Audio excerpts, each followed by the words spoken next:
इससे पहले कि मैं बैक हिस्टोरी बता दूं, उसमें हुआ यह है कि तमिलनाडु के कुछ हिंदू पक्ष मद्रास हाईकोर्ट गए। हारमोनियस का अगर दरगाह है तो मंदिर भी है, तो मंदिर की बात को उन्होंने वो करते हुए कि आप मंदिर वाले पार्ट में आप कर सकते हो, तो उसमें कोई दिक्कत नहीं था। वहाँ की जो सरकार है डीएमके, वो तुरंत जो है बिहेवियर और इनकेपेसिटी, ये दो ग्राउंड पे इम्पीचमेंट का प्रोसेस होता है। किसी भी जज को आप हटा सकते हैं। एज पर लॉ जो ड्यू प्रोसेस ऑफ लॉ है उसको फॉलो करते हुए, सुरक्षा का दृष्टिकोण देखते हुए उन्होंने अलाउ किया। ये कदाचार कहाँ से हुआ? सभी हिंदू जग चुके हैं। अगर उनके सेंटीमेंट के साथ अगर खिलवाड़ करेगा तो यह बहुत ही बुरा होगा। मैं सभी विपक्ष को बता देना चाहता हूं। नमस्कार दोस्तों, तो देखा आपने जिस तरीके से तमिलनाडु से एक खबर आई कि जज साहब के ऊपर महाभियोग का लगाया गया, क्योंकि एक मंदिर के फेवर में उन्होंने कुछ जो डिसीजन लिया, उस पर इस तरीके की बौखलाहट हुई विपक्ष में कि काफ़ी नेता, अखिलेश यादव कांग्रेस के कुछ नेता और काफ़ी लोग महाभियोग किस तरीके से जज साहब को हटाने की कोशिश या कहें या पैरवी करने लगे। तो अब ये सारी चीज़ों के ऊपर बनता है कि कोर्ट से अधिवक्ताओं से बात की जाए। तो मेरी मुलाकात होगी सूर्य कुमार झा जी से। सबसे पहले इन्हीं से बयान लेता हूँ, उसके बाद विशाल जी से भी समझेंगे और समझते हैं आखिर इस महाभियोग का क्या मतलब है और किस तरीके की ये चीज़ दर्शा रहा है। जी सर, क्या कहेंगे? देखिए सर, पहली बात तो ये है कि इस महाभियोग में, इससे पहले कि मैं बैक हिस्टोरी बता दूं, उसमें हुआ ये है कि तमिलनाडु के कुछ हिंदू पक्ष मद्रास हाईकोर्ट गए। मद्रास हाईकोर्ट में उन्होंने एक पिटीशन लगाई कि एक पहाड़ी है, वहाँ पे दरगाह भी है, वहाँ हिंदू मंदिर भी है। तो उन्होंने ये था कई साल से हिंदू की जो दीपों में एक त्यौहार होता है, एक पर्व टाइप का दीप जलाने का, वो नहीं हो पा रहा था। तो वो पिटीशन की जो माननीय न्यायाधीश जी.आर. स्वामीनाथन के कोर्ट में लगी और उन्होंने अलाउ किया कि नहीं ठीक है, आपके भी चूंकि हारमोनियस का अगर दरगाह है तो मंदिर भी है, तो मंदिर की बात को उन्होंने वो करते हुए कि आप मंदिर वाले पार्ट में आप कर सकते हो, तो उसमें कोई दिक्कत नहीं था। वहाँ की जो सरकार है डीएमके, वो तुरंत जो है उसके लिए उन्होंने डबल बेंच पर अपील किया, जो कि अभी पेंडिंग है। ठीक है। और उसके अलावा डीएमके के पॉलिटिकल पार्टी जो हैं सांसद के अंदर, वो और शिवसेना और सपा के 100 से अधिक सांसदों ने एक ओम बिरला जो अपने लोकसभा अध्यक्ष हैं, लोकसभा अध्यक्ष को उन्होंने प्रतिवेदन दिया कि उन पर महाभियोग कदाचार के बेसिस से लगा है। मैं यहाँ ये बहुत क्लियर बता देना चाहता हूँ कि कदाचार जो है भारत संविधान में के अंतर्गत जो अनुच्छेद 124 के 4 और 5 क्लॉज नंबर 4 और 5 में कदाचार और प्रूफ मिसबिहेवियर और इनकेपेसिटी, ये दो ग्राउंड पे इम्पीचमेंट का प्रोसेस होता है। किसी भी जज को आप हटा सकते हैं। लेकिन ये जो एक, अगर आप इसको कदाचार मानते हो तो फिर तो अब बहुत मुश्किल हो जाएगा। कारण क्या है कि ये तो फिर जज साहब का फैसला है कि कुछ पिटिशनर पहुंचे, दीप जलाने के आदेश मांगी और उन्होंने एज पर लॉ जो ड्यू प्रोसेस ऑफ लॉ है उसको फॉलो करते हुए, सुरक्षा का दृष्टिकोण देखते हुए उन्होंने अलाउ किया। ये कदाचार कहाँ से हुआ?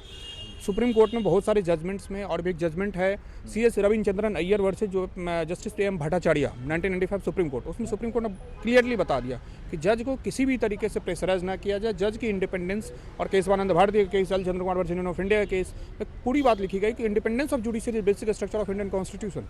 आप किसी सुप्रीम कोर्ट जज हो चाहे लोअर कोर्ट का भी इवेंट के जज हो, किसी भी जज के ऊपर किसी तरीके का पॉलिटिकल प्रेशर नहीं डाल सकते, किसी का कोई आप फोर्स रेजिग्नेशन नहीं करा सकते। लेकिन इस केस में जिस तरीके से विपक्ष के लोग, सांसद, जो एक पॉलिटिकल मोटिवेटेड, देखिए सबको पता है हिंदू ध्रुवीकरण, मुस्लिम ध्रुवीकरण, तुष्टीकरण, इस चीज़ को लेकर के वो अगर वो कदाचार को लेकर ग्राउंड बना रहे हैं, तो मैं ये मानता हूँ कि ये चीज़ सुप्रीम कोर्ट में भी हम खड़े हैं, सुप्रीम कोर्ट में चैलेंज होना है।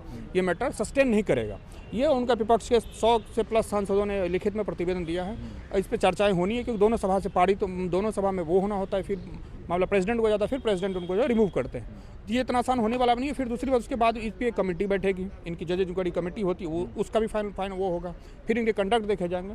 ये बहुत ही सेकुलर का बात करता है विपक्ष, सेकुलर देश है, सेकुलर, तो इसमें क्या मतलब ये हिंदुओं के फेवर में जाना सेकुलरिज्म नहीं है? वही बात है ना, बड़ा ये विपक्ष का क्या है, पिक एंड चूज वाली बात है कि वो जहाँ उनके सूट की बात करेंगे वो सेकुलर पे आ जाएंगे, जहाँ नहीं करेगा वो आ जाएंगे। इसमें सिर्फ ये था कि राइट टू प्रोपोगेट, जो पूजा पाठ, वर्शिप के लिए वो पर्टिकुलर हुआ, चूंकि वहाँ मुस्लिम के दरगाह अगर है तो हिंदू का मंदिर भी है, वो सिर्फ अपने पार्ट के लिए गए थे कि मुझे दीपम जलाने का परमिशन दिया जाए। जज साहब ने पूरी पिटीशन सुनी और उसको पिटीशन को उन्होंने अलाउ किया, ठीक है भाई आप अपने पार्ट में जा सकते हैं। इसमें सेकुलरिज्म कहाँ खतरे में? भाई बैलेंस है ना, हार्मोनियस कंस्ट्रक्शन। सिर्फ मुस्लिमों का तो हक नहीं है, जैसे कि PM मोदी उन्होंने कहा था, मनमोहन सिंह ने, कि देश में पहला हक अल्पसंख्यकों का, मुस्लिमों का। तो ये बहुत गलत है। सबको रहने का अधिकार है। मैं मुस्लिम, सिख, ईसाई को टारगेट नहीं कर रहा, मैं एक नॉर्मल सी बात बता रहा हूँ।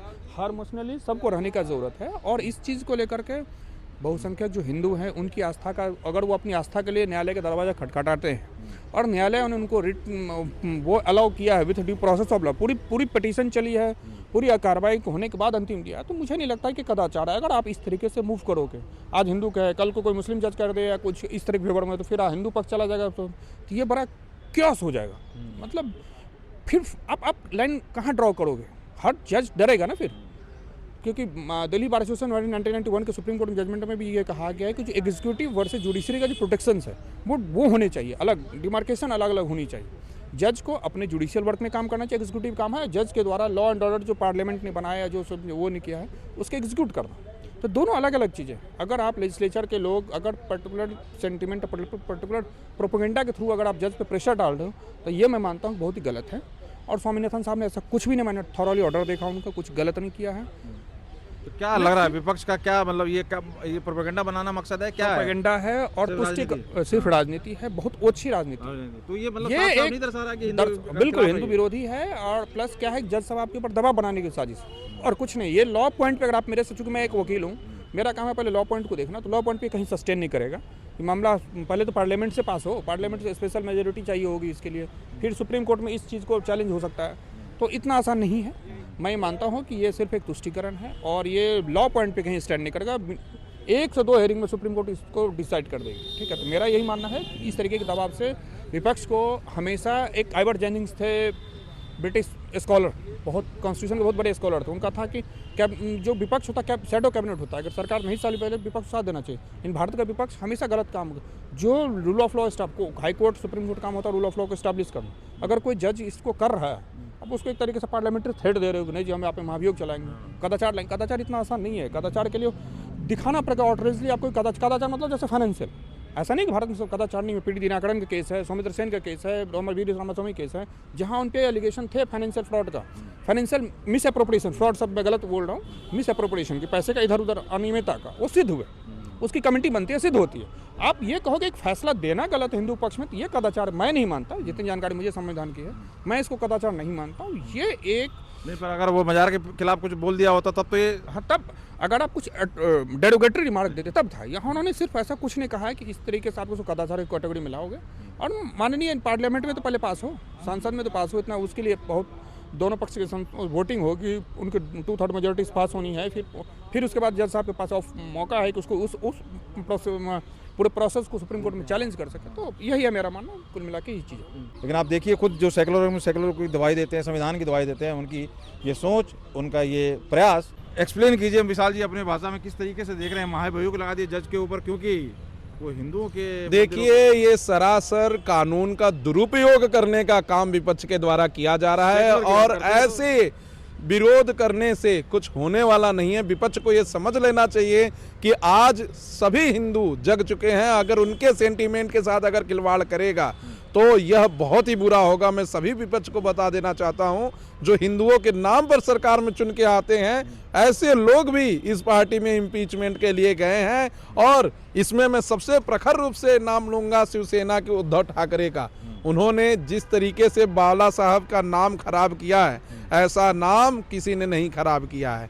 हम आपको बता दें कि इम्पीचमेंट बिल्कुल ही इल्लीगल है और जो आर्टिकल 124 का सब क्लॉज 4 और सब क्लॉज 5 कहता है कि आप कोई ऐसी इलरेगुलरिटीज़ करते हैं, कोई मोरल ट्रिब्यूट करते हैं, कुछ ऐसा इनकम्पिटेंसी सोच होता है कि कोई जजमेंट नहीं दे सकता, सोच नहीं सकता, तब आप इम्पीचमेंट लाते हैं। जब एक ऑनरेबल जज ने यह दिया कि मस्जिद के बगल में जो मंदिर है उससे 50 मीटर की दूरी पर आप दीपम जला सकते हैं, और इसमें एक ऐतिहासिक पहलू भी मैं जोड़ना चाहता हूं। 1920 में मुस्लिम पक्ष ने खुद लिख कर दिया है कि हमें दीपम जलने से कोई समस्या नहीं है और दीपम को जलाया जाए, हमें मंदिर से और मंदिर में रहने वालों से कोई समस्या नहीं है।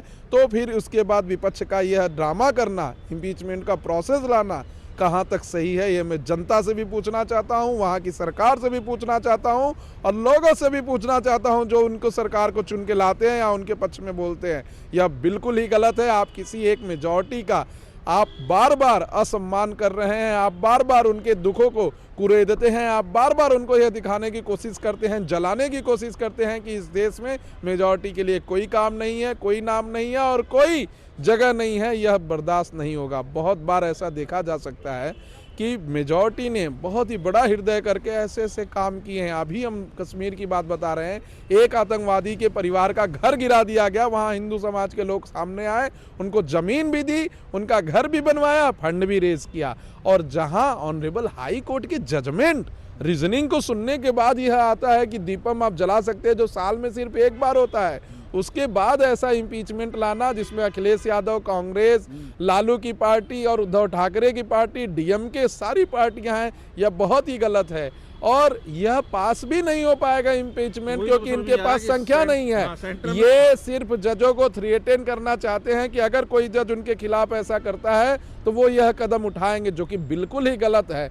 ऐसे लोगों को मानना चाहिए कि यह सब स्वीकार करने योग्य चीज़ें नहीं हैं, और ऐसी चीज़ें बिल्कुल ही नहीं होनी चाहिए, क्योंकि इस देश में सेकुलरिज्म है। ये यही सेकुलरिज्म है जिसमें स्यूडो सेकुलरिज्म की बात आज विपक्ष कर रहा है। पक्ष में कुछ भी ऐसी बातें नहीं कर रहा है। एक जगह बंगाल के अंदर बाबरी मस्जिद बनाई जाती है, वहाँ पर विपक्ष नहीं बोल रहा है। एक जगह बंगाल के अंदर ऐसी चीज़ें की जा रही हैं, 6 दिसंबर को मुस्लिमों को इकट्ठा किया जा रहा है, फरवरी में तारीख दी जा रही है कि हम इस दिन अजान करेंगे, अल्लाह का नाम जपेंगे, तो कुछ नहीं बोला जा रहा है। लेकिन जब हिंदू मंदिर में दीपम जलाने की बात होती है, वो भी ऑनरेबल हाई कोर्ट के ऑर्डर के बाद, तो उस पे सवाल खड़ा किया जा रहा है, इम्पीचमेंट किया जा रहा है, महाभियोग लाया जा रहा है।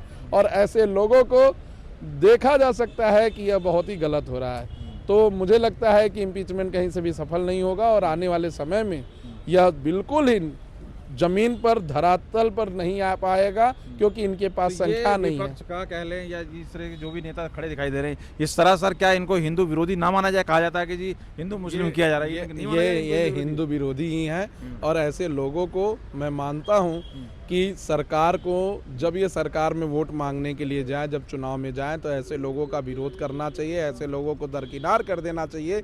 इसका साफ साफ उदाहरण बिहार की जनता ने दिखाया है, और बिहार में यह हुआ भी है, क्योंकि बहुत बार ऐसे लोग सामने आते हैं जो कि अपने ही धर्म से, देखिए खेसारी यादव ने क्या बयान दिया कि मंदिर की जगह कोई हेल्थ का होना चाहिए, कोई एजुकेशन का होना चाहिए, कोई पाठशाला होनी चाहिए, प्रोफेसर होना चाहिए। कितनी बुरी तरीके से वो चुनाव हारे। ऐसा ही चुनाव सबको हरवाना चाहिए। जो तो समझ में नहीं आ रहा है, इन विपक्ष को समझ में क्यों नहीं आता, या चाह क्या रहे हैं, ये हारना ही चाह रहे हैं, या इनको ये है कि जी कैसे भी हिंदुओं का विरोध करो, चाहे कुछ हारो चाहे कुछ हो।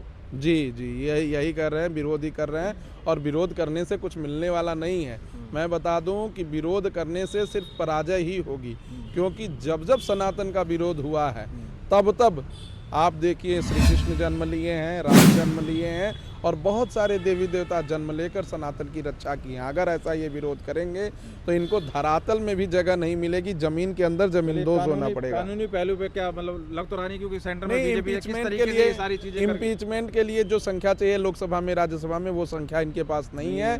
और इस संख्या न होने के कारण ये इम्पीचमेंट कर भी नहीं सकते। वो तो ऑनरेबल जज भी जानते हैं, लेकिन किसी भी जज के ऊपर मानसिक रूप से प्रताड़ना करने के लिए ऐसा प्रयास किया जा रहा है, जो कि बिल्कुल ही अस्वीकार्य है। और लोगों को यह समझना चाहिए कि आपके धर्म के लिए जब कोई बात उठाती है, कोई रीजनिंग सुनकर कोई जजमेंट देता है, तो ऐसे लोग जो ऐसी पार्टियों में हैं वो विरोध करते हैं और आपको नीचा दिखाने का काम करते हैं। बहुत बहुत धन्यवाद। देखिए वहाँ के मुस्लिम जो भी वहाँ दरगाह पे हैं, उनका भी बयान आया है कि हमें उन्हें कोई एतराज़ नहीं है, लेकिन उसके बावजूद इस तरीके का रवैया, इस तरीके की सोच जज के खिलाफ, अब आप खुद समझ सकते हैं कि किस तरीके का इनकी राजनीति है और ये कितनी हिंदुस्तान के लिए फलदायी है। बाकी आप क्या राय रखते हैं ज़रूर कमेंट करके बताइए। बहुत बहुत धन्यवाद।